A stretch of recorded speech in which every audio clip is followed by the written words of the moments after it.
Ben, il y a une paire de titans, donc compresseur hybride PWM VCA pour l'unité de gain et sidechain DSP pour calculer les courbes de réduction de gain. C'est une topologie feedback, mais ils sont assez punchy quand même, malgré le fait que c'est du feedback. Ils peuvent être très transparents, comme ils peuvent être vraiment beaucoup de punch. On peut mettre du VCA color, bon, c'est pour choisir si on veut du clean ou du vintage. Bon, autant te dire que j'utilise absolument que le PWM en mastering. Mettre plutôt l'unité de réduction vintage, c'est sympa en prod, par exemple quand tu veux compresser un drum bus qui est un peu trop bright, et ça te permet de manger un peu son aigu avec un peu d'harmonique, etc.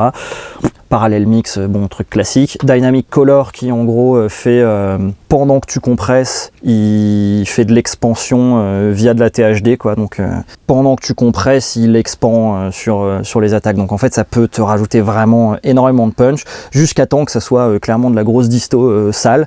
Ça marche excessivement bien sur des trucs 4/4 prévisibles électro, donc par exemple sur de l'EDM, des choses comme ça, c'est monstrueux le punch que ça peut donner sur une attaque de kick, de snare, de tous ces styles où souvent on va vouloir des RMS absolument indécents en termes de loudness, et du coup d'avoir quelque chose qui fait de l'expansion, qui permet de travailler le groove, et que cette expansion soit plus par rajout d'harmonique que par rajout de volume, fait qu'on commence déjà un peu à dirtifier, densifier ses attaques pour que quand on balance dans le limiteur, ça permet de perdre un peu moins de punch et de garder un peu plus de ce punch perçu à des ORMS, donc c'est vraiment chouette pour ça. Et puis après il y a le mode Fat Normal Air qui est en gros, on peut voir ça par exemple en fat comme un low shelf qui dépend du niveau de compression, etc. Donc ça fait un peu ce qu'on peut avoir dans des comps quand on bypass le sidechain, ce qui permet souvent d'éviter que le bas fasse trop pomper le compresseur. Ouais.